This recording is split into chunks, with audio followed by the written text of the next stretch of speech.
Welcome to another wonderful Susannah Calloway audiobook. We are excited to have you with us. Before we begin the story, please like and subscribe to our channel and share it with friends. This allows us to continue adding free clean Western romance audiobooks for you to enjoy. The following title is copyrighted by Susannah Calloway, Western romance author. Now, find a comfortable spot, relax, and enjoy the story. The Saloon Owner's Bride. Chapter 1. The huge filthy hog, its body swaying side to side, rumbled towards her, its eyes wide with terror. Mattie, reacting instinctively, ducked to the side and clutched her brown parcel of groceries more tightly. A group of street urchins passed, shouting obscenities at the hog and laughing raucously. A stink followed them. Already exhausted, Mattie crossed the road to keep from inhaling the foul smell of the hog and to stay out of the urchin's way. Safely on the other side, she paused to catch her breath. It was 5 p.m, and the streets were crowded. Someone whistled, catching her attention. "Hey there, pretty lady, ready for my lovin' now? Come on over here." A disheveled man stood at the entrance of a tavern, blowing circles of smoke and gawking at her. She pulled her shawl tighter and hurried away. "Don't run off, love. I been waitin' for ya," his voice trailed after her. Tears of humiliation flooded Mattie's eyes. She felt dirty and as if she'd been spied on through a slit in the curtains. She detested New York. How she missed Joseph. Before his death, they had lived in Jackson, a small town north of the city. There, the men had been respectful of ladies, and she had known almost everyone personally. A biting wind cut through her thin garments as she hurried, head bowed, toward South Street. Her parents' home was the fourth in the row of clapboard houses. She ran the last distance to the door. "Who's chasing you?" her pa called from where he sat by the fire, a Bible in his hands. Mattie shook her head. "No one. I just wanted to get away from the cold. Where's Ma and Catherine?" She shook off her damp shawl and hung it on a nailed peg behind the door. "In the kitchen," Pa said, returning to his reading. The kitchen was small and welcoming with the fire from the stove warming it up. The sweet smell of cinnamon that her mother always put in her tea wafted to Mattie's nose. "Ma," Catherine cried, running to Mattie and throwing her arms around her waist. Mattie wrapped one arm around her daughter's slender 6-year-old body. "Let your mother sit herself down, child. This is no weather to be out washing people's laundry," Mattie's ma said. Mattie dropped the parcel of groceries on the kitchen table. She smiled wanly. They had carried out this discussion many times. Her mother frowned. "And you shouldn't have bought those. Your pa and I can afford to feed you and Catherine." "I know, Ma, but I wanted to," Mattie said. "Catherine, go on and play in our room. I want to speak to your grandmother alone for just a moment." "I'll be in directly." Her mother plunked a cup of tea in front of her, and Mattie gratefully wrapped her hands around it. "What is it, dear?" Ma asked, concern deepening the lines on her forehead. "I've given a lot of thought to that advertisement, and I think I'll accept the proposal. I'll go to the mail-order bride service office tomorrow and make the arrangements," Mattie said. Saying the words brought a fresh wave of terror to Mattie. In the last few days, she had weighed the advantages for herself and Catherine if she decided to wed Mr. Richard Dixon, out west. She still felt conflicted, but the drunken man outside the tavern today had been the final shove she needed to realize there was no future for her and Catherine in New York. Ma clapped her hands together. "Good. It's a wise decision. New York has changed so much, and it just ain't the right place to raise a child. I know the Lord has a good plan for you. You just have to place your trust in Him, daughter." Mattie nodded. She had read the man's advert over and over again in the last week, so much so that it was imprinted on her brain. He described himself as a reputable man who owned property in Plum River, Wyoming. She had no idea where that was, but it sounded nice enough. A soft knock on the back door interrupted her thoughts. Her mother pushed herself up from the chair, huffing as she went to answer it. Mattie's heart twisted. Her mother was growing old, and despite the woman's assurances that she and her father could afford to feed them, Mattie knew it was a struggle on Pa's small, erratic monthly pension. Mattie downed her remaining tea in one gulp. Her hands trembled slightly, and she knew why. Despite the decision she had just made, the thought of traveling across the country to marry a stranger terrified her.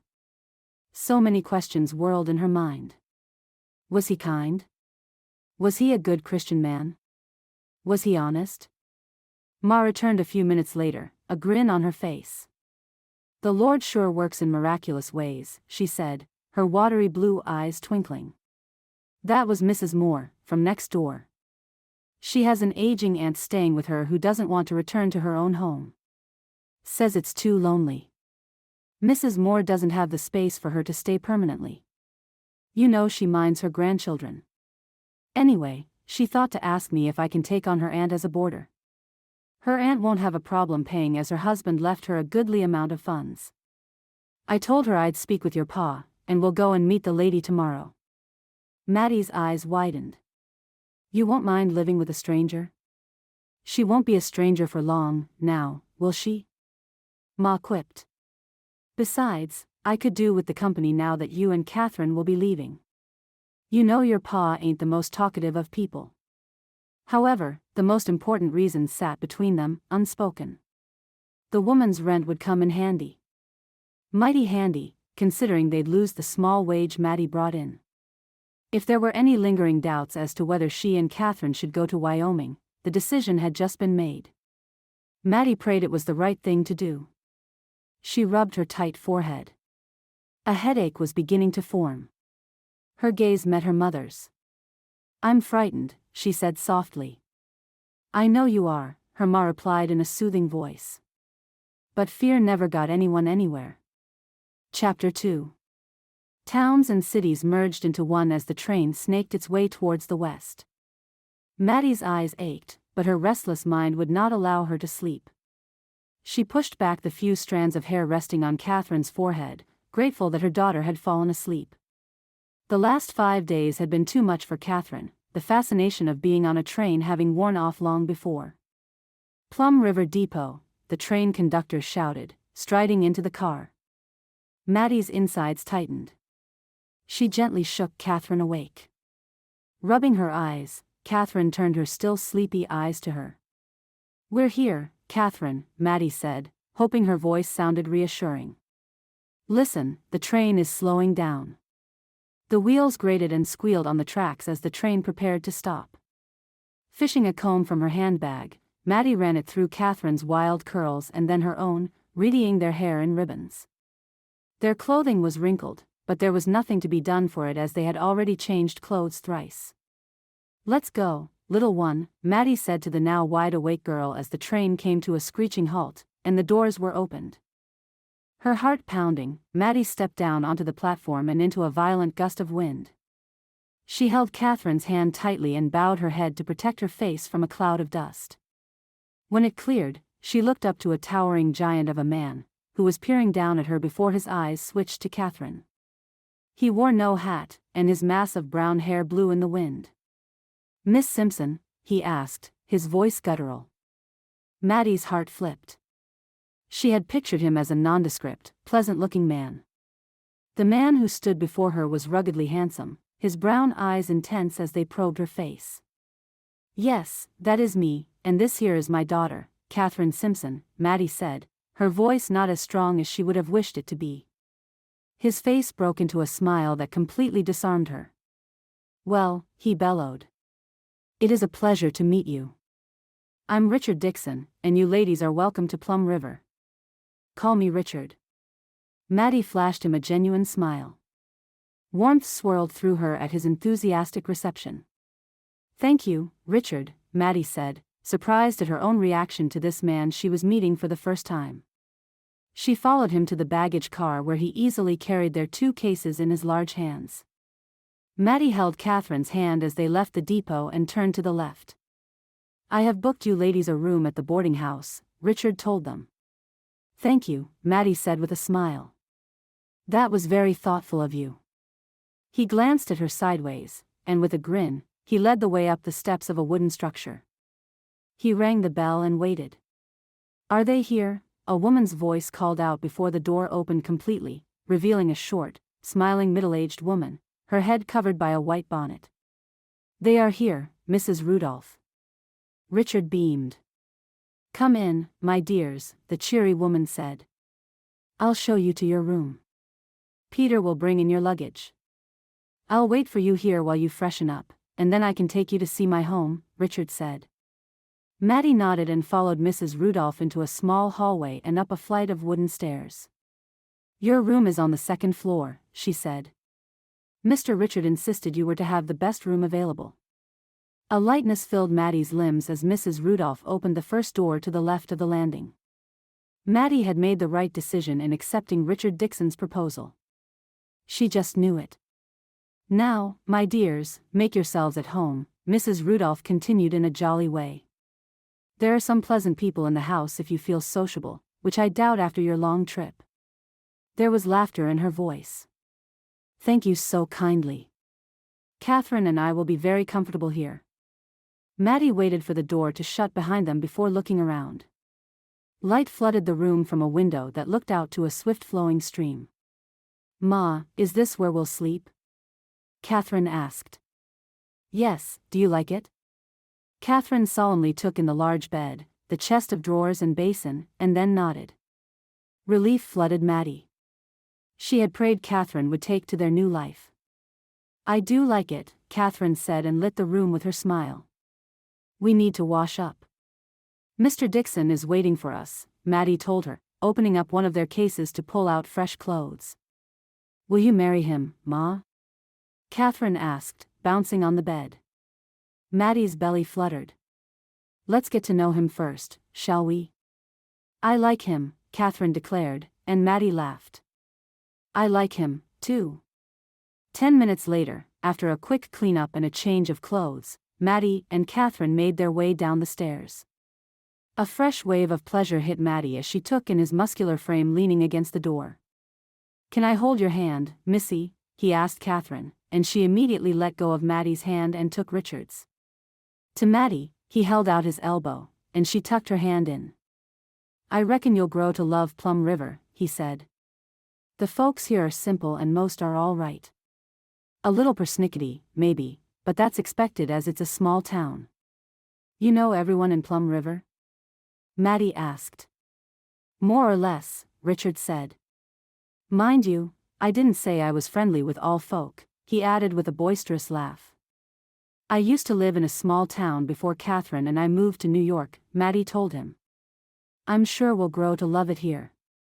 They passed a tavern blaring with noise and she cringed, relieving her last memories of New York. They had not walked more than a few steps further when Richard stopped. She looked up at him questioningly. He dipped his hand into his pocket and fished out a key. "Welcome to your future home," he said and inserted the key into a keyhole.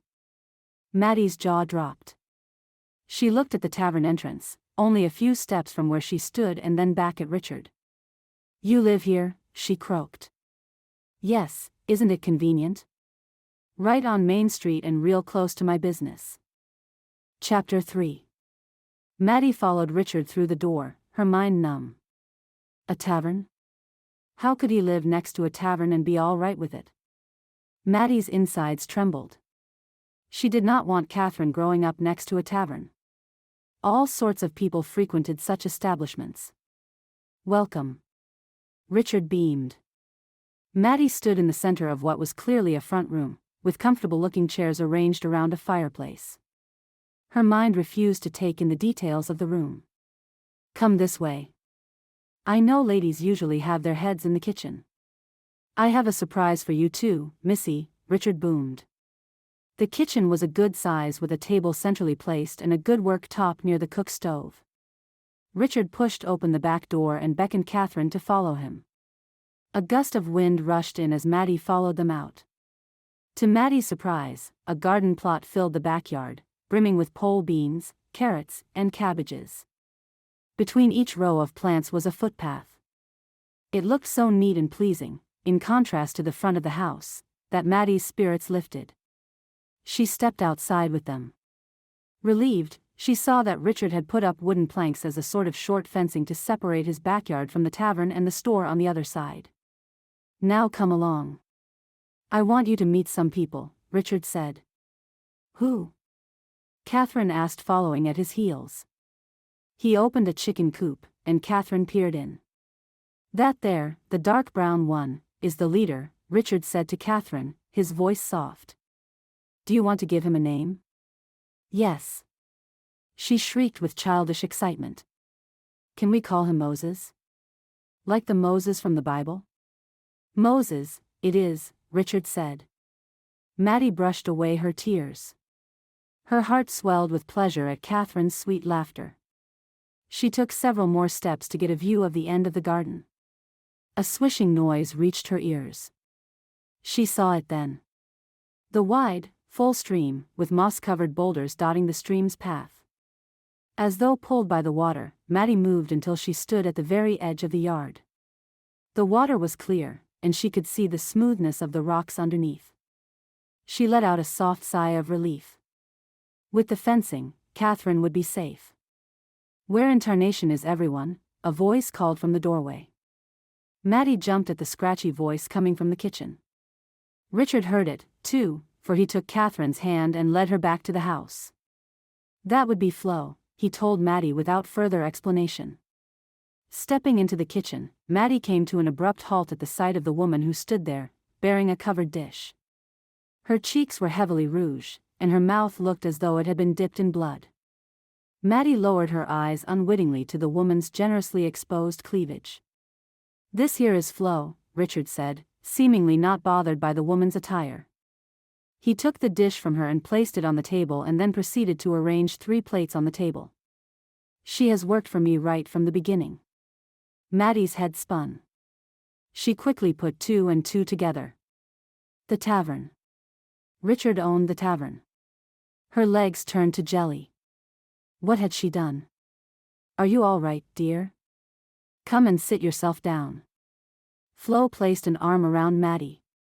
Mattie cringed and fought the urge to fling off the arm.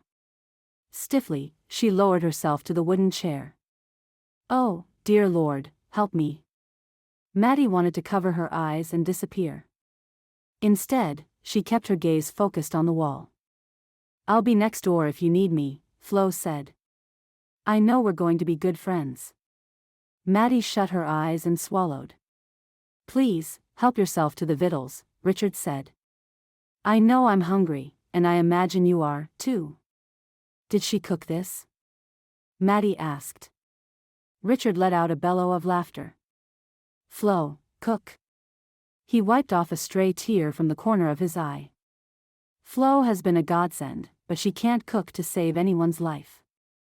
Our cook is Matthew. Don't worry. In good time, you'll come to know all of them and regard them as family like I do." It was all Mattie could do not to grab her child and walk out. She put some food on Catherine's plate and then on her own. She ate mechanically, barely tasting the chicken stew or potatoes. "Ma, Mr. Richard said I could have the black chicken," Catherine said. Mattie nodded. She could not look up. "You'll have to find a name to make him truly yours," Richard said. "Can I feed him?" Catherine said. "Sure, honey, take some of that bread for him," Richard said. Awkward silence followed Catherine's exit. "Did something about Flo bother you?" Richard asked. His voice held a cold edge. Mattie lifted her head. The judgment in Richard's eyes startled her. "Yes. I mean, no," she stammered and then scrambled to her feet. "I'll wash up." Her hands trembled as she carried their plates to the wooden sink and dumped them inside. Confusion flooded her veins. How could she have been so stupid? Traveling to the other side of the country for a man she did not know?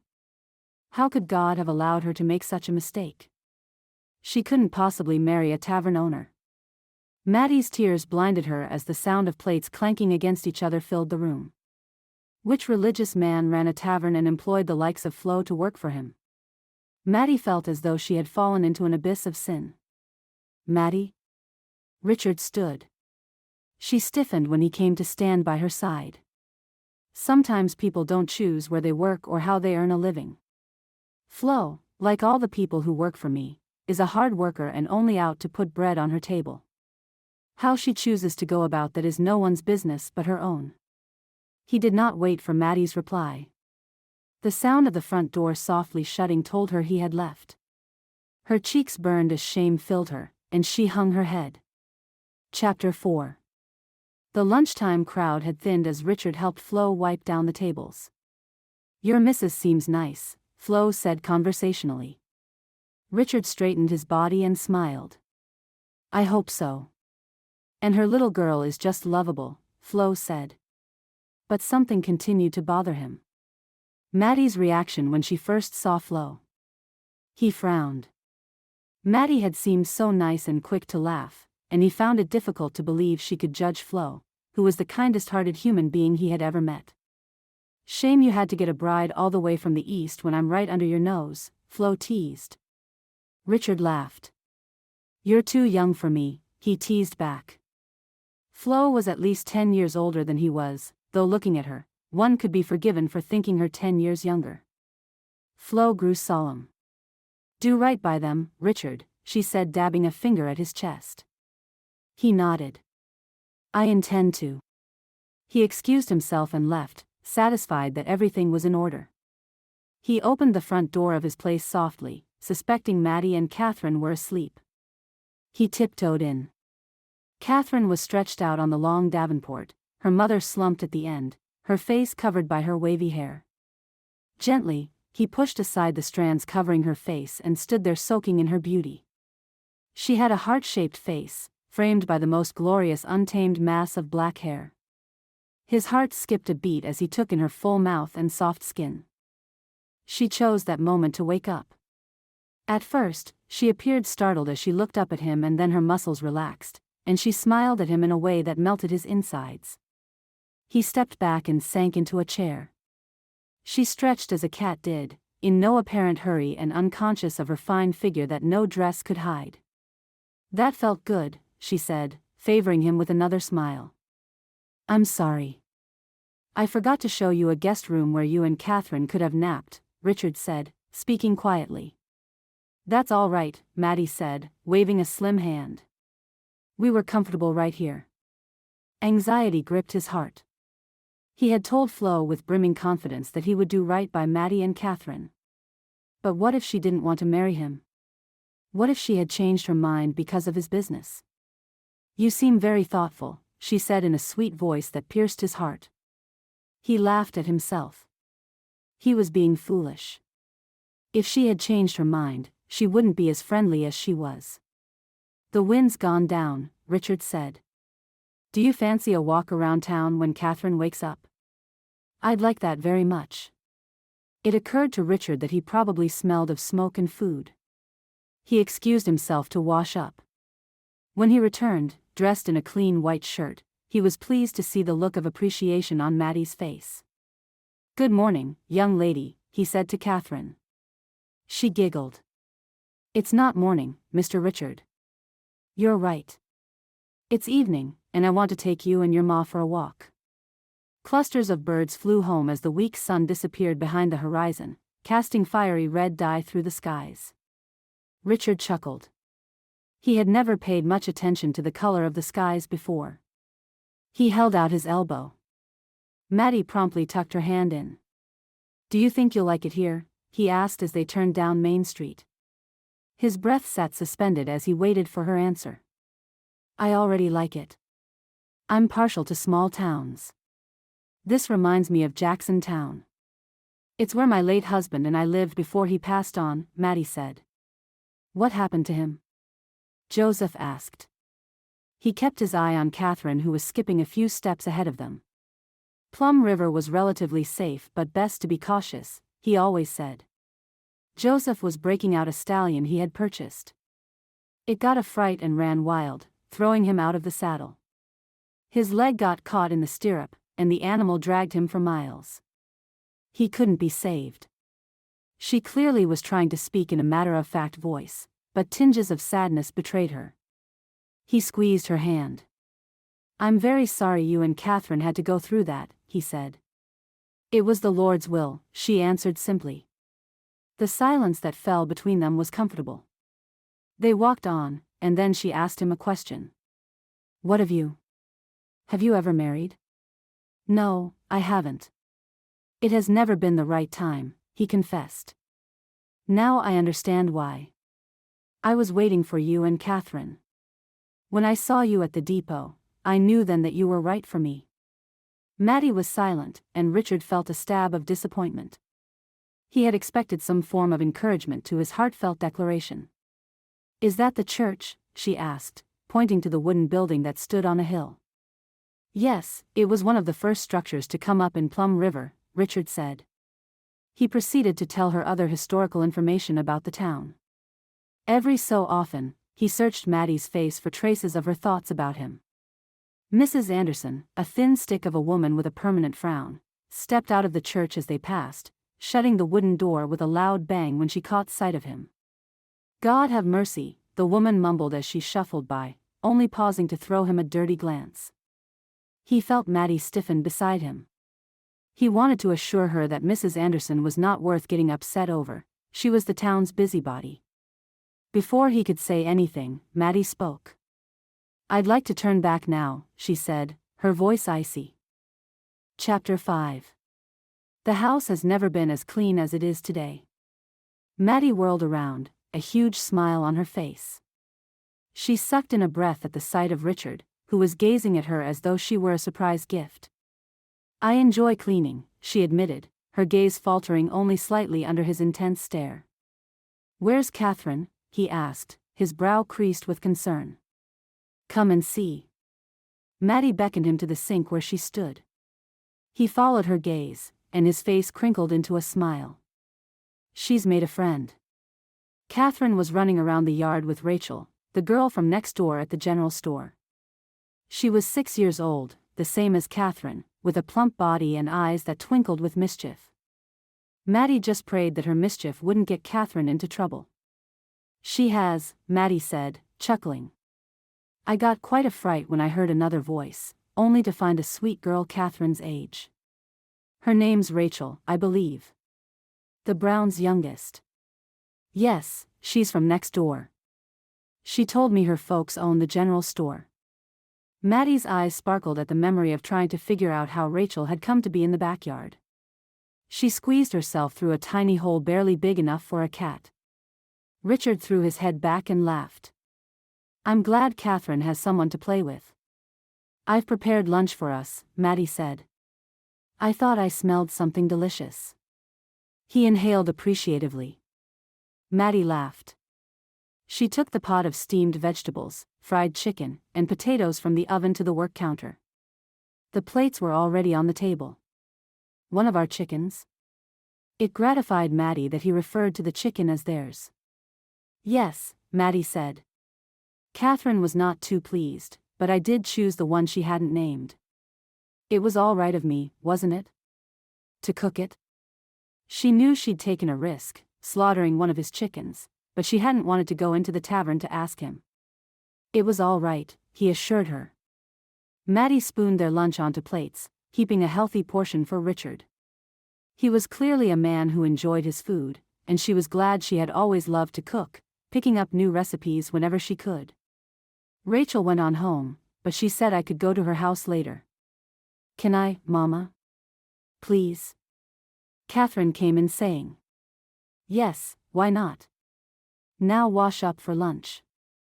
Richard made appreciative noises as he wolfed down his lunch. He ate with relish, gobbling greedily every spoonful. I enjoyed that, thank you. Nothing like a home-cooked meal, he said, speaking for the first time since he began eating. I'm glad you enjoyed it, Mattie said, flushing with pleasure. She had forgotten the joy of cooking for a man. I can't stay long, Richard said, Saturdays are busy at the saloon. However, I will make it up to you ladies. He winked at Catherine, who dissolved into giggles. How about I pick you up at the boarding house tomorrow morning and take you somewhere special? Where to, Mr. Richard? Catherine asked, her eyes wide with curiosity. You'll have to be patient, Missy, he said, clearly enjoying her reaction. Mattie frowned. The following day was Sunday. Could we go before the church service begins? Richard shrugged. That'll do. I'll drop you and Catherine outside the church at 11. But aren't you coming in with us? Catherine asked. Mattie glanced between Richard and her daughter. Catherine, go on to Rachel's. I'll come in a while and meet Mrs. Brown. Mattie's stomach churned. Why won't you come with us? She asked, after Catherine left. I see no real reason for religion if I'm to be honest, Richard said, his voice casual. I treat folks right, and that's what counts as far as I can see. Mattie could feel a vein throbbing in her neck. Don't you believe in our Lord? She managed to ask. Richard pushed his chair back. I would like to continue this conversation another time, but I must get back to work. There's bound to be a crowd. She nodded stiffly. When Richard left, she covered her face with her hands. It was one thing to be betrothed to a tavern owner, but quite another to be engaged to a man who did not even attend church services. Mattie developed an instant headache, and she had to lie down on the davenport. She lost all concept of time as her thoughts of marrying Richard and how people would view her slogged through her mind. A knock sounded on the door before it creaked open. She raised herself to a sitting position. How are you doing, honey? Richard sent me to check on you as you didn't look too good earlier, Flo said, running a hand through her mussed hair and patting it back into place. Mattie tried to smile, but she knew it was a pathetic attempt. Please tell Richard I'm all right, she said and pushed herself to her feet. I'm on my way to fetch Catherine. And then, I have some letters to write back at the boarding house. Oh, that sounds nice, Flo said. I'll walk you down, and we can have a bit of a gossip on the way. It's a treat to have another woman to chat with. Mattie desperately searched her thoughts for an excuse to get Flo to change her mind. But the woman pushed open the front door, and Mattie had no choice but to follow her. Your little girl is such an angel, Flo said. Is she enjoying herself here? She continued talking without waiting for an answer.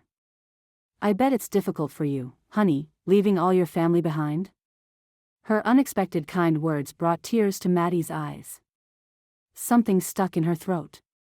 She nodded and wiped at her eyes. Yes, I do miss my parents, Mattie found herself saying. That's to be expected. But after a month's time with that dashing Richard by your side, you'll not remember how lonely you were, Flo predicted. I'll be fine. Thank you. And he is nice looking, Mattie finally said, and they both burst into laughter. Mattie stopped walking in front of the general store. I have to fetch Catherine here. Flo glanced at the store and made a face. I'm afraid I'll go no further with you. I spoil that woman's day whenever she sees me. Flo let out a giggle. Go on, I'll see you tomorrow. Mattie watched her as she left. She shook her head and, in spite of herself, grinned at the exaggerated way Flo moved her hips as she walked. If one took the time to dig beyond the rouge in the clothes that revealed too much skin, Flo had a kindly heart. Chapter 6. Is it time yet, Ma? Catherine asked for the 5th time that morning, her nose pressed against the window. Mattie glanced up from the letter she was penning to her parents. To her relief, the slight drizzle had let up and a feeble sun was breaking through the clouds. Mr. Richard should be coming just about now, Mattie said. She folded the unfinished letter and placed it in the drawer of the small writing table. Ma. I see him. Mr. Richard is coming. He's driving a buggy, Catherine screamed. Mattie hurried to the window and looked down. She smiled at the sight of Richard atop an open buggy pulled by 2 horses. Her heart pounded as she watched him park the contraption, jump down, and hitch the horses to a post. Before entering the boarding house, he straightened his jacket and brushed down his trousers with his hands. Let's go down, Mattie said, only to find Catherine by the door bouncing on her toes. Richard stood near the entrance as they came down the stairs. Their eyes met and an intense attraction gripped her, stealing her breath. You 2 ladies look beautiful, Richard said, promptly taking Catherine's hand. Glad that she had worn her best Sunday attire, Mattie followed them outside and allowed Richard to help her into the buggy. She felt his warmth through her gloves, and the next thing she knew, the feeling had swamped her whole body. "Where are we going, Mr. Richard?" Catherine asked, seated snugly between them. "I shall only tell you when we get near," Richard said, pulling the reins. "I was worried the drizzle wouldn't stop," he said, glancing briefly at Mattie. "Me, too," she admitted. "But I did get a chance to write a letter to my parents. One day, we shall have them come and visit us. They would love it here," Richard said. Mattie gripped the sides of the buggy. Everything in her life was moving too fast. She couldn't imagine her parents in Plum River. What would they think of Richard owning a tavern? It was something she would have to keep to herself if she decided to marry him. She pushed away the disturbing thought. She had awakened that morning with her mind on Richard and the day ahead, and that's where she wanted her thoughts to stay. "Plum River is at its best during Christmas," Richard said. "The decorations and the trees are a sight to behold. The folks go all out to prepare. It brings something special to the holiday." "Will I get a Christmas gift?" Catherine interrupted. "I can about guarantee it, Missy," Richard assured her. Richard glanced at Mattie, but she refused to meet his eyes. She knew what he was thinking. He was wondering whether they'd still be there at Christmas, whether the two of them would indeed be wed. She hadn't yet decided what to do. Sometimes, like that morning, her soul felt perfectly at ease, but on the previous day, she'd felt tormented by Richard's work at the tavern. "Look, Catherine, a butterfly," Richard said, pointing ahead. "You don't usually see one this time of year." They were driving over a well-worn but narrow path through thick, evergreen trees. "I see another one," Catherine cried, her voice filled with awe. "Can I touch it?" Richard laughed. "You might when we get to where we are going. If there are any more around, that is." Mattie leaned back in the seat and made a conscious decision to enjoy the day. Richard turned the buggy away from the road and stopped a few feet ahead. "We're here," he said. A strong scent of moss and lichen wafted to Mattie's nostrils. As soon as Richard finished unhitching the horses from the buggy, he led them on a path through the trees and undergrowth. They stopped in a clearing, and when Mattie looked up, she gasped. Torrents of water cascaded down the hillside before smashing with a deafening noise, plunging into a misty pool at the bottom. "It's beautiful," Mattie shouted above the noise, her voice filled with awe. "I thought you'd like it," Richard said. "Come, let's walk to a quieter spot." The patch of grass grew thick next to a bend where the river flowed. Sure enough, there were a few butterflies flapping their delicate wings as they fluttered up and down. Catherine gave chase, screaming in delight every time she managed to get near one. Folks like picnicking here during spring and summer. Not so much this time of year. But it's a known spot for couples who are courting, Richard said, his gaze on her. Mattie's heart skipped a beat. "I see why they would choose this spot. It's lovely." Without warning, he took her hand and wrapped it in both of his. "Mattie, I brought you here purposely. I'd like to marry you and make you and Catherine my family. My life has taken on new hope since I met you, and nothing would make me happier than saying my vows with you." Mattie broke his stare and looked away. Her whole being shouted out for her to say yes, but something held her back. "Is it the tavern?" Richard asked, his voice deflated. "Or is it me?" Mattie closed her eyes momentarily. Her mouth refused to form the words to confirm his suspicions. "We'll be late for the service," she finally said, opening her eyes. The light in his deep brown eyes faded, and a hardness came into them. Mattie's chest constricted. "Fine," he said. "Let's go." His shoulders were tense as he led the way back to the buggy. Mattie's throat thickened at the change in him. If only it was as easy as he thought it was. On the way back, Mattie was glad for Catherine's chatter. Richard did not say a word, but every so often, he nodded at Catherine encouragingly. Outside the church, a few people were gathered, and they all turned to stare as Mattie and Catherine alighted from Richard's buggy. Mattie's face grew hot. What did they think about her with Richard? The church bell gave 3 low rings, and the group filed inside. Will you be all right returning home? Richard asked her, keeping his eyes trained straight ahead. Yes, we'll walk, Mattie said, eager to get into the church. It's not far. Fine, he said and pulled the reins. See you later, little missy. Catherine beamed and waved. Bye, Mr. Richard. Why did Mattie feel like crying? During church, she barely paid attention to the sermon.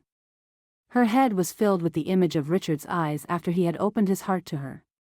They had been filled with hope. But, later, the congregation filed out after they sang the last hymn.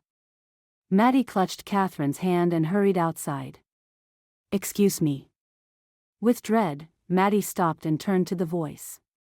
A matronly-looking woman stood smiling at her. You must be new in town, she said. I noticed your little girl, as I'm the schoolmistress. My name's Miss Gilbert. Mattie smiled. It's a pleasure to meet you. Mine's Mattie Simpson and this is Catherine. Will she be joining us at school? Yes, maybe, Mattie stammered, suddenly aware of the eyes on her. We shall be more than happy to have her. There's a women's meeting after the service. We like to begin planning for our Christmas festivities quite early. Please join us. New ideas are always welcome. It seemed as though everyone milling about the front of the church was now staring at her. Perhaps another time, Mattie said. Please, excuse us.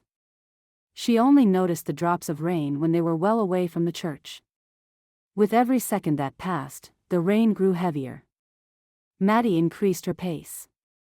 Ma? Catherine said. What? Am I going too fast for you? No, Ma. I was just wondering when we're going to see Mr. Richard again. And I can run faster than you, she said, shaking Mattie's hand off and breaking into a run. With a shake of her head, Mattie ran after her. Outside Richard's door, they both stopped to shake off the water from their coats. Catherine looked up at her, her brown eyes solemn. Will you marry Mr. Richard? I like him. Mattie smiled. That's still a bit up in the air. But I would like to, she said, and then wanted to clap her hand over her mouth. What had possessed her to say that? She didn't know whether she was going to marry Richard or not. She was ready to take back her words, but Catherine had already run on ahead, giggling all the way. Chapter 7. It was nearly time for their midday meal. Mattie opened the back door. Richard's garden was a river of mud, and the thought of slogging through the mire and the rain to get vegetables was not appealing. She cocked her ear at the sound of breaking twigs and branches. The stream behind the house had swelled with the downpour and was now flowing rapidly, carrying with it branches and twigs. It made a hissing noise as it rushed by. Mattie trembled. Look at the stream, Ma, Catherine said, standing by her side. Mattie's hand went to her shoulders. Listen to me, Catherine. I don't ever want you to go near that water, especially when it's raging like that. You must always stay within Mr. Richard's fence. Only go as far as the chicken coop, and that's it. The water can carry a grown person away, let alone a child like you. Do you understand? Catherine's eyes went wide. Yes, Mama. Your ma's right, Richard's voice said from the kitchen. That stream is now dangerous. I didn't hear you come home, Mattie said with a nervous laugh. With that pounding water, you can't hear a thing. His countenance had changed from earlier, and he seemed back to his normal cheerful self. I was thinking of going into the garden for some carrots to make a stew, Mattie explained. No need for that, Richard said. Take a rest as today is Sunday. You've been working hard all week. Mattie flushed with pleasure at his compliment. We can have our lunch at the tavern. Matthew makes a delicious Sunday special of beef, potatoes, and vegetables. Mattie stiffened. A saloon is not the right place for a child, she said, her voice unyielding. I wouldn't suggest it if I thought it wasn't right for Catherine, Richard replied, his voice equally cold. She turned to face him. I am not taking Catherine into that place. A vein pulsed on Richard's forehead. Sundays are quiet, and mostly it's full of folk who are coming in to eat. Mattie shook her head. No matter what he said, a saloon was a place of sin. What would people say if they saw her and Catherine entering such an establishment? I run a clean tavern, Mattie, Richard said. You've never once stepped inside, and yet you're quick to judge. Time stood still as they stood facing each other, neither willing to yield. Suit yourself then. Richard shrugged, turning to walk away. I'll have Flo bring in something for you to eat. Won't you join us? Mattie asked. He paused but did not turn around. No. Mattie sank into a kitchen chair. Is Mr. Richard mad at you? Catherine asked. No, sweetheart, Mattie said, inwardly chastising herself for the lie. Why don't you get your doll from the front room and play with it? Mattie felt sick. Her common sense drew her to one side, and her heart pulled her to the other. The pounding of the rain on the roof eased, but her turmoil did not. Richard was a good, caring man. It would be difficult to reject him. Just as she pushed herself to go and check on Catherine, a beating sounded on the front door. She hurried to find Catherine had opened the door, and Flo was fawning over her. Mattie tightened her expression when she saw Flo's attire. Aren't you cold? She asked. Flo beamed back. We working girls can't afford to be cold. Besides, this gets me extra tips, she said, gesturing to her cleavage with her chin. Mattie hid her shock behind a forced smile. She had never met someone as blunt as Flo. She wondered what her mother, a stout Christian, would make of her. Thank you, Mattie said as she took the covered dish from her hands. You're welcome, Flo said. Matthew, he's the cook, remember, sends his welcome and wants to meet you. Do you like working in the saloon? Mattie blurted. Flo's eyes widened. Mattie's breath suspended. Perhaps she had crossed the boundaries of politeness. I'm sorry. I shouldn't have asked, she said quickly. Why shouldn't you ask? Flo said. Lots of folk think to themselves but don't have the stomach to ask. I do enjoy it. Any man who can't conduct himself in a gentlemanly manner is escorted out. Richard's made it nice for all of us. But men get drunk there, don't they? Mattie asked. Flo laughed. Of course, honey. At times. Why do you think they part with their money? Nothing wrong with a drink after a hard day's work. Mattie pressed her lips together and kept her own counsel. The most important thing to know is to carry your drink, she said. The odd thing is that Richard himself don't drink. Never has. She shook her head. He's an odd one for a tavern owner. Matthew now. Once in a while, he'll throw one back. I'll meet him one of these days, Mattie said. Won't you come in for a bit? She surprised herself by asking. In truth, Mattie longed for someone to speak to. She missed New York mostly because of her mother's company. Not today, honey. I have to work the tavern alone. Richard is writing up his records in his office. On Sunday? Mattie smiled bravely, feeling lonelier than ever. Another time, then? You could come to the tavern with me. I'm sure Richard wouldn't mind. Mattie shook her head. Flo gave her a puzzled look, waved at Catherine, and left. The woman confused Mattie. She seemed so kind, but how had she come to work in a saloon? As Richard had predicted, the beef was delicious and the vegetables more so. I must get the cook to teach me how to make peas like this, Mattie said. Can I go to Rachel's to play? Catherine asked, wiping her mouth with a checkered napkin. Mattie sighed. Everyone except for her had something to do. She would have loved to help Flo, if the tavern had been a restaurant. You may. I think the rain has stopped. I'll take you there now, Mattie said, thinking to herself that she would pop her head into the saloon and take a quick peek. She walked Catherine to the Rachel's home, exchanged greetings with Mrs. Brown, and left. She passed Richard's house and stood at the swinging doors of the saloon. A bead of sweat formed on her brow. At the last minute, she turned and walked away. Chapter 8. Mattie kept her head lowered as she hurried toward the church. She was a coward. She should have entered the saloon and confirmed for herself the type of people that frequented such establishments. Her thoughts felt muddled as she trudged through the mud. She'd never in her life been so wishy-washy over a decision. Either something was right, or it wasn't. Should she book passage on the next train back to New York? But the thought of never seeing Richard again seemed unbearable. He had wormed his way into her heart with his kind ways and his acceptance of Catherine. Why, he treated her daughter like she was his own. With Richard, she would never have to worry about Catherine being cared for. Trouble was, if Mattie married Richard, she would probably become unwanted in Plum River. Who would associate with the saloon-keeper's wife? Flo would probably be her only friend. Back in Jackson, Mattie had enjoyed her involvement with the church and all its programs. What would it do to her and Catherine to be ostracized from society? Was it worth it to sacrifice her standing and that of her child for Richard? Her mind roiled with questions, but no answers came to her. Perhaps if she spent some time in the church praying, the answers would come. She saw Mrs. Anderson when she was a foot away from her. The thin woman was standing on the church porch. Is that all she ever did? Mattie smiled falteringly.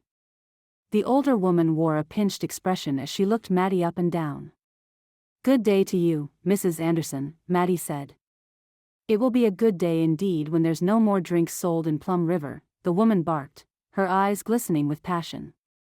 It defeats my thinking why a sensible-looking woman such as yourself could agree to be betrothed to that wicked man who owns the tavern. Flecks of saliva spotted the sides of her mouth as she spoke. Shame on you, she added, stepping closer to jab a finger in Mattie's chest. Mattie gasped and fled into the church. Her heartbeat was racing as she lowered herself onto one of the front pews. She clenched her hands into fists and prayed that Mrs. Anderson would not follow her inside. Oh, dear Lord, what was she to do? Richard was a good man. Why, oh why, did he have to be a tavern owner? Outside, the rain resumed its pounding. It was easily heard on the roof of the church. Mattie hoped Catherine and Rachel had the sense to play inside. She felt rather than saw the presence of someone else in the church. Mattie's eyes snapped open. Standing at the altar was Preacher Roberts, his wise gray eyes on her. Her stomach churned. Is this a private moment, or may I join you? He asked, his low voice resonating through the church. Mattie was tempted to say that it was a private moment, then she thought better of it. At that point, she had nothing to lose, as everyone in the church already seemed to know she was in Plum River as the saloon owner's betrothed. Mattie scooted to make space on the bench. The preacher's handshake was firm and warm. I saw you this morning, but we did not get a chance to meet, he said. You left very quickly. Yes, Mattie said. I had a previous engagement. His shrewd eyes were on her, and he said, May I be of help? Part of my work involves lightening the loads of my flock if I can. Mattie slumped on the bench, overwhelmed by the decisions she had to make. May I also add that whatever my parishioners tell me is kept in confidence? The temptation to unburden herself grew. Mattie looked into his gray eyes and lowered her head. She then proceeded to tell him everything from the beginning. How she lost Joseph and her desperate need for a family and a home of her own. He did not interrupt her or appear shocked as she spoke. Every so often, she searched his face and found the same pleasant, interested expression. When she finished, she waited for his response. Did you pray before making the decision to come to Plum River to be betrothed to Richard? I did, Mattie said. Are you a person of faith, Mrs. Simpson? Mattie's eyes widened. Of course, I am. The scriptures say that you should trust in the Lord with all your heart, and do not lean on your own understanding, the preacher went on in his gentle, pleasing voice. But, you don't understand, Mattie said, growing agitated. Just this moment before I entered the church, a parishioner berated me for my relationship with Mr. Richard. Have you considered that perhaps you're where our good Lord intended you to be? You say you're a woman of faith. Why then do you question our Lord when he has already cleared your path? But what about the hateful comments from people? Mattie asked, her voice small. I happen to know Richard Dixon, and you'll find no finer man than he, the preacher said. He contributed a great deal to the building of this church and many other things. Mattie's eyes widened. Richard had done that? I see you're surprised, preacher said with a chuckle. Sometimes, we are very quick to judge people, yet the scriptures warn us against doing so. Richard may not attend our services, but I know of no better man. Mattie's mouth went dry. Mrs. Simpson, never make it your work to please people. Look to the Lord for approval. He slid off the bench to stand. Now, I did not tell you to marry Richard, but do not judge him based on what people say of him. I wish you God's blessings as you make your decision. She looked up into his kind eyes. Thank you, preacher, she murmured. A peaceful feeling descended upon her as the preacher padded back into his office at the right side of the altar. Mattie felt almost foolish as it dawned on her that she could have lost Richard because of worrying over other people's opinions. Her whole body felt lit from a fire within. She loved Richard. She admitted it. She loved his smile, his loud laughter, his gentleness, and the way he treated her daughter. Mattie wanted to shout it out from the roof of the church. She leapt up from the pew and bounded outside. The rain had stopped again. She decided that she would march into the tavern right up to Richard and declare her love for him. She increased her speed, not able to contain the wide smile on her face. Chapter 9. You look downcast, Flo commented above the gentle buzz of conversation in the tavern. Richard gave her a wry grin. It's not the best day. The train for the east leaves in a few days, and I reckon Mattie and Catherine will be on it. Things not going so well then? Flo asked. Richard placed the mug he was wiping down on the counter. We get along mighty fine. The trouble is this place. It don't bode well with her.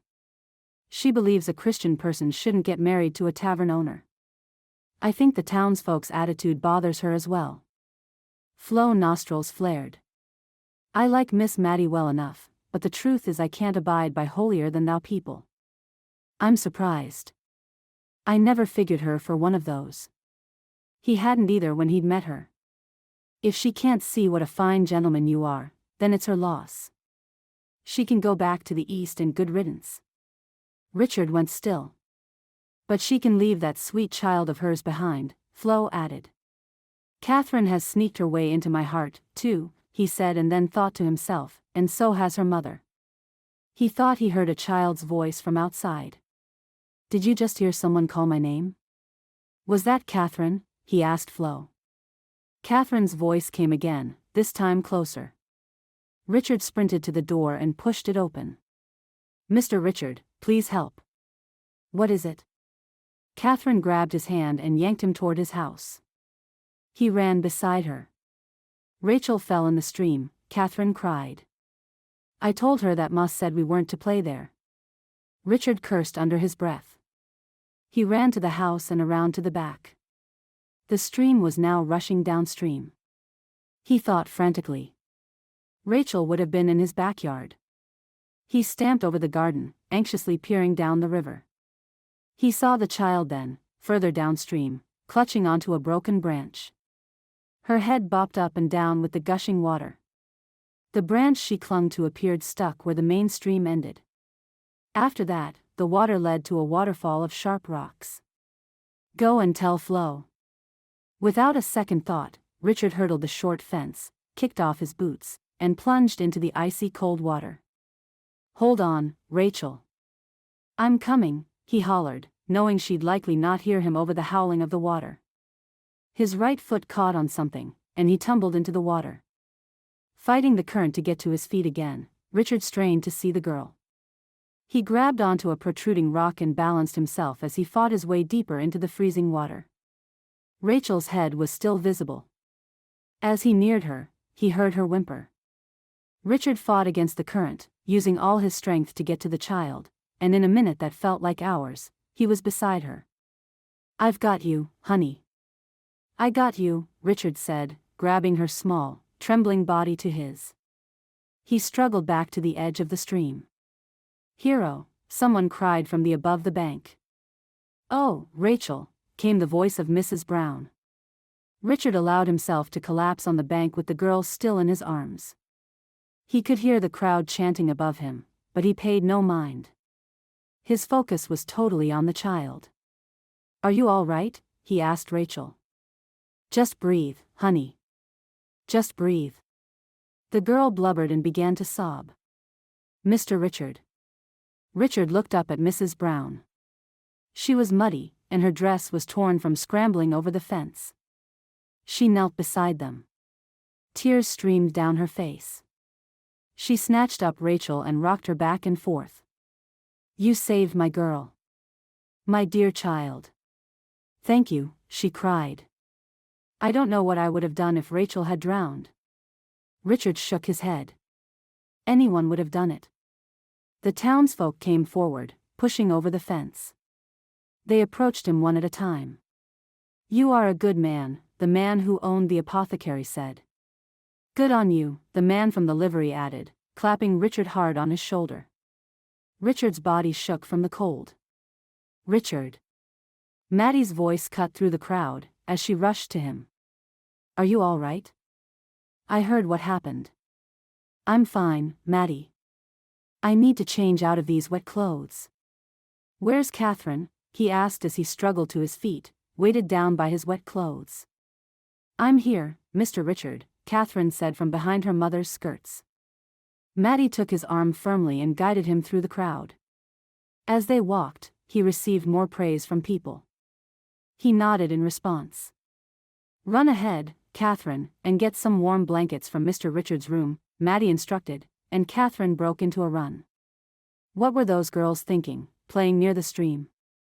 Mattie asked. She was shaking, too, just thinking of all that could have happened. "I warned Catherine." "It wasn't her fault," Richard said, his teeth chattering. "She told Rachel, but the girl wouldn't listen." "I hope her mother gives her a thorough talking to," Mattie said. "Her naughtiness might have cost 2 lives." Tears welled into her eyes. Richard put his arm around her, and they went into the house. He squeezed her shoulders before releasing her. "We're all fine now, Mattie. I'm sure Rachel's learned her lesson. I'm just thankful she's going to be all right." Inside the front room, Catherine waited with 2 blankets. Mattie quickly undid the buttons of Richard's shirt and slipped it off him. She wrapped the first blanket around him. "Please, wait in the kitchen, Catherine," she said. Without a fuss, Mattie undid the buttons of Richard's trousers and pulled them down. His socks soon followed. She wrapped the second blanket over the first and gently led him to a kitchen chair. "It'll be warmer in here," she explained. Mattie put the tea kettle on, and then both she and Catherine sat watching him like hawks. He grinned. "I feel better already. That water was colder than a well-digger's behind," he said. Mattie and Catherine erupted into giggles. Richard joined them and soon, their laughter echoed in the kitchen. "Now, I know you're fine," Mattie said, wiping tears from the corners of her eyes. She poured him a steaming cup of tea. "Catherine." "Mama," Catherine interrupted with feeling. "It wasn't me. I told Rachel we weren't allowed to go near the stream. She said you wouldn't find out." "Then I suppose you don't need me to tell you again," Mattie said. "No, Mama. I'll never go near the stream, not even when it's not raining." "Good. Now, I want to have a word with Mr. Richard alone." Richard's face hardened. Mattie saw his expression, and her spirits dropped. Did he not want her anymore? Chapter 10. Richard let Mattie take his hand. She stared into his eyes. They shone with an emotion he soon identified. Like the rest of the folks in Plum River who had turned their heads away from him previously, she now viewed him as a hero. "You saved Rachel with no thought of your own safety." "I did what anyone would have done on seeing a little girl about to drown," Richard said, his voice tight. He saw her swallow and then she patted his hand. "I'll fix you a bath, it'll warm you up." "Thank you." He watched her fuss with the water. What did she want to talk to him about? Had she changed her mind? Surely, she had more to say than that she was going to fix him a bath. As soon as the water was ready, Richard went out into the washroom, away from Mattie's view. He quickly cleaned himself, taking time to remove matted leaves in his hair. Still, he couldn't stay in the washroom forever. Nor did he want to. He wanted to know what Mattie wanted to say. He knew she was hovering just outside the washroom door. He could hear her feet on the wooden floor and her gown rustling. "All right, Mattie, what is it?" he finally asked her when he rejoined her in the kitchen. "I need to tell you something," she said, her eyes serious. She appeared nervous. "What happened today made me realize how easily things could change. Richard, you could have drowned along with poor Rachel." Her eyes filled with tears. "That's over now, Mattie. Please don't cry." A painful tightness gripped his throat. His arms ached to hold her close and keep her safe from anything that would cause her to cry. She swallowed and cleared her throat. "You asked me to marry you, and I never gave you an answer. My answer is yes, Richard. I want nothing more than to be your wife." She sat with her hands on her lap gazing at him, her eyes now brimming with expectation. He tore his gaze away. "No, Mattie." The words cut through his heart. But he couldn't do it. He just couldn't. His nails dug into the palms of his hands. It hurt him to the core, saying no to a woman he loved. "What?" she whispered, her skin pale. Clearly, she was stunned. "Why not?" "My dear Mattie, I've made my feelings for you and Catherine plain. You, however, don't want to marry me. But I do, Richard. Let me finish. The only reason you think you do is because I saved Rachel from the water. Your church people have now approved of me, for the moment anyway, and that has made you see me in a different light." Mattie bowed her head, which only confirmed Richard's suspicions. "I haven't changed, Mattie. I'm still Richard, the tavern owner." His voice caught and broke, but he continued. "What will happen when the townsfolk change their opinion of me again? Which they will. What will you do then?" She did not respond. "I'm no hero, Mattie. But I'm not an evil man, either. I run a good, clean tavern, and I work hard to put food on the table. You can't even bring yourself to take one step into my place." He stood. "Look. I'll give you the train fare to return to New York. I want to love a woman who does not judge me by the work I do." He could hear her sobs as he shut the door and walked away. He bit down on his lip and fought the urge to rush back and gather her in his arms. But he didn't.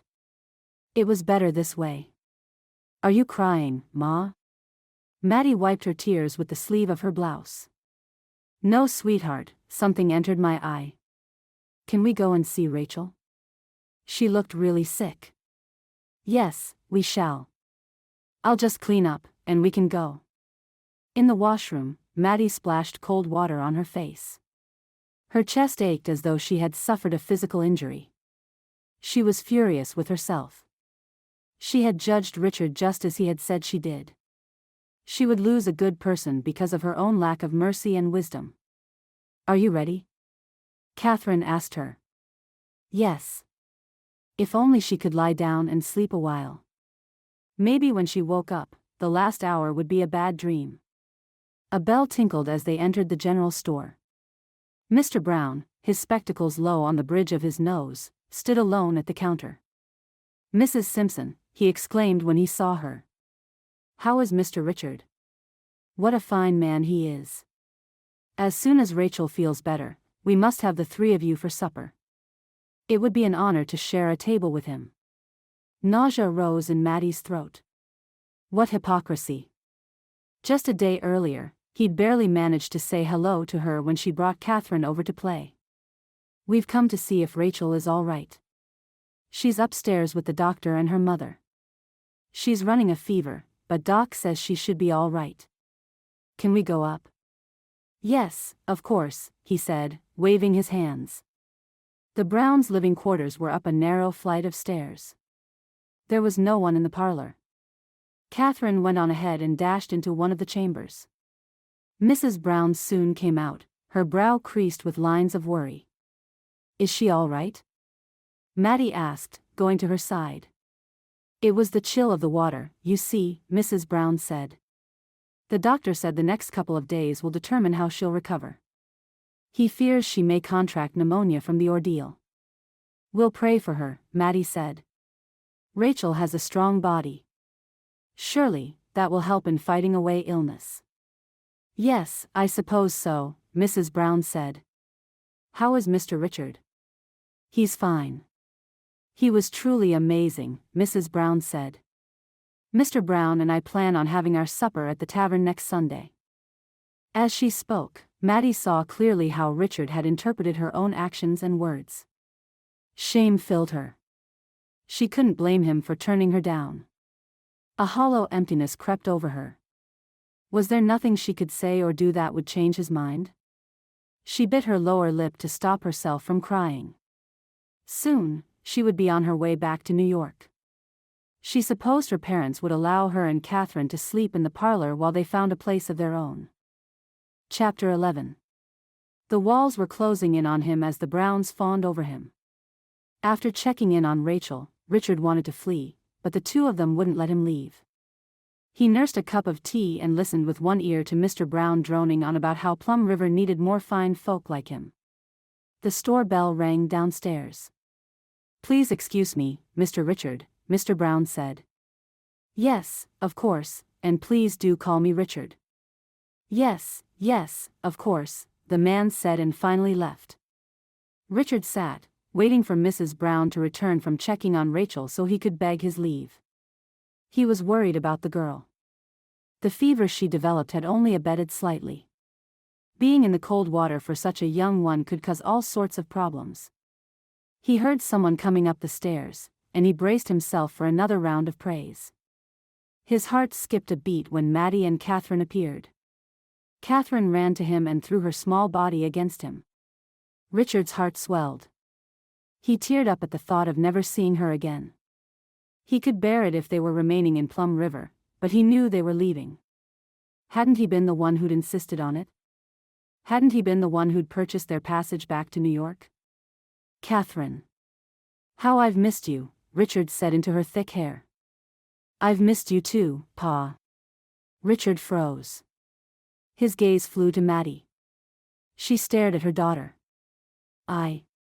I'll check on Rachel, she uttered and fled the room. Catherine settled herself on Richard's lap, her trusting eyes on him. I'm glad you're going to be my pa, she said. Your mother told you that? Richard asked. She giggled. Ma tells me everything. She told me after church, before Rachel fell into the water.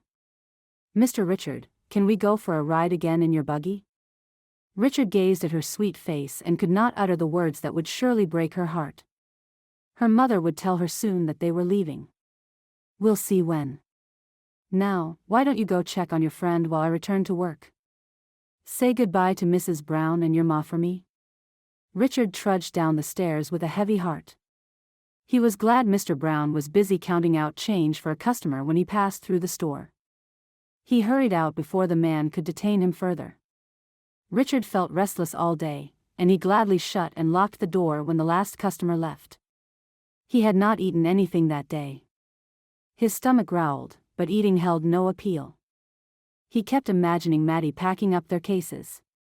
She had not come to say goodbye, but after their last conversation, he didn't blame her. That night, Richard couldn't sleep. The night passed slowly as he dozed in fits. Something nagged at him, and he couldn't pin it down. He had thought it was Mattie leaving, but that wasn't it. It was something else. He gave up all pretense of sleeping and lay on his back staring into the darkness. His mind went over the day from the moment he had gone to check on Rachel till the moment he locked up. Catherine jumping on his lap and calling him Pa. Ma tells me everything. She told me after church before Rachel fell into the water. Richard bolted upright in bed, his heart pounding. If Mattie had told Catherine that she would marry him before the accident, it meant she had made the decision earlier. She hadn't been influenced by his saving little Rachel. Richard groaned. Unable to lie there any longer, he got up and paced a circle between the bed and the door. What a fool he was. He had been so sure he was right that he hadn't given Mattie a chance to speak. He pulled the curtains to the side and glanced outside. Still dark. After what seemed like years, dawn finally broke and he hurriedly got dressed. He had to see Mattie. The sun peeked through the blue clouds, promising Richard a new start. His body felt tight with anxiety. Would Mattie want him now? He had behaved like a fool. The streets were empty at that time of the morning. There were no signs of life outside the boarding house. He tried the door. Locked. He paced some more, and then, unable to bear it any longer, he stood back where he could see Mattie's and Catherine's window. "Mattie," he shouted, his voice echoing down the main street. "Mattie. Please." He kept calling, knowing he was waking everybody but not caring. The curtains in her room stirred, and then the window opened. Mattie and Catherine looked down at him, rubbing their eyes. "Richard?" "Mattie, will you marry me?" he shouted, afraid the wind would carry his voice away. She needed to hear everything he said. "I was wrong. Please forgive me. Don't go back on that train. I want you and Catherine here with me." "Mr. Richard, I mean Pa," Catherine shouted. He could see that she was jumping up and down. "Yes. Ma will marry you." Both Catherine and Mattie disappeared from the window. Richard's heart flew to his throat. Had Mattie pulled Catherine away from the window in disgust? She hadn't said a word. Maybe she couldn't marry someone who had behaved so foolishly. He searched the window one more time. The curtains were firmly drawn. He waited another beat and then turned and trudged away. "Richard." He whirled around in time to catch Mattie as she ran into his arms. "Oh, Richard. I'm sorry I..." "Hush, my love. It's me who should apologize." Her body felt warm and delicate in his arms. She took a step back and placed her hands on his cheeks. "I loved you when I first saw you, Richard," she said. "I thought owning a saloon meant you were a bad man, but I couldn't have been more wrong. I was wrong when I refused to listen to what you had to say. I love both you and Catherine. Will you marry me?" "Yes. Yes, I'll marry you." "Of course, we will, Pa," chimed in Catherine. Richard laughed until tears filled his eyes. Surely, no man had ever been as happy as he was right then. He pulled Mattie and Catherine to him and embraced them tightly. Mattie would be his wife. And Catherine his daughter. He kissed Mattie squarely on the mouth. "Mrs. Richard Dixon," he murmured. "I'll even help out at the tavern," Mattie whispered into his ear. Richard shook his head. "No. You mustn't.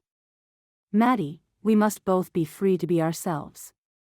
"But I might want to," she warned and kissed him on the cheek. Chapter 12. Mattie couldn't contain her grin as she followed Catherine and Rachel down the church aisle. The pews were full. The townsfolk had all come out for the ceremony. The end of each pew was decorated with bunches of evergreen branches. Mattie owed the women folk a lot of gratitude. Her eyes shifted to Richard standing at the altar. He winked at her. Mattie almost laughed aloud. There would never be a dull moment with her new husband. Her heart nearly burst with love when Richard bent and kissed Catherine and Rachel on their cheeks. Rachel, who was now nearly back to her old robust self, seemed to have adopted Richard as her second father. Richard's gaze returned to her. The rest of the world faded as they looked at each other. Mattie's heart pounded. In a few minutes, she would be Mrs. Richard Dixon. She had written to her folks everything that had transpired and told them she was to be married immediately. She had even boldly told them what Richard did for a living. She hadn't yet heard back. Richard took her hand. His touch sent shivers up and down her spine. They turned to face the preacher. He spoke of the love between a man and a woman and read from the scriptures. Then it was time to say their vows. Richard looked as though he would shed a tear as he spoke. When it was her turn, Mattie cried between her words. Preacher Roberts announced them to the congregation as Mr. and Mrs. Dixon. I reckon we're joined for life now, Richard whispered to her. He clasped her hand tightly. I wouldn't have it any other way, Mattie said with feeling. The chatter of their guests rose around them. I'm surprised so many people came, Richard told her. It takes something big to change folks' opinions, Mattie said. To be honest, I can't believe Mr. and Mrs. Brown have eaten at your saloon.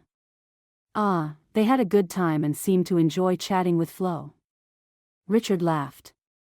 I'm downright surprised about that. Mattie giggled. We should have had the reception at the saloon, she said with mischief in her voice. Mattie. You're scandalous. Richard teased her. Just then, Catherine and Rachel came to their side. Mattie admired their identical cream frilly dresses that Mrs. Parker, the town seamstress, had sewn for them. Ma, Rachel says you're gonna have a baby soon, Catherine said with a frown. I heard my ma say so, Rachel claimed, a defensive tone in her voice. Mattie hid a smile. Only the good Lord knows about those things, girls. I told you she wasn't, Catherine said to Rachel as they left. That's small towns for you, Richard said. Ah, they mean no harm. There's not much to do around here. I know, Mattie said. I see it as good wishes. I'd love to have our child. A little boy who looks just like his pa. Richard grew solemn. That would be a good thing, Mattie, but I'll tell you this, Catherine is ours, and if we never have another, I'll remain a happy man. Why, I never thought I'd be called pa one day. His eyes glistened with unshed tears. Or husband. Mattie leaned into him. Husband, she whispered. Wife, he whispered back. The end. Thank you for listening to this heartwarming story by Susannah Calloway. You can be assured that all her books are clean and wholesome. To find other romances by Susannah Calloway, as well as the other authors at Tika House Publishing, visit www.tikahousepublishing.com. Remember to hit like and subscribe, and we will see you in the next Susannah Calloway Western romance.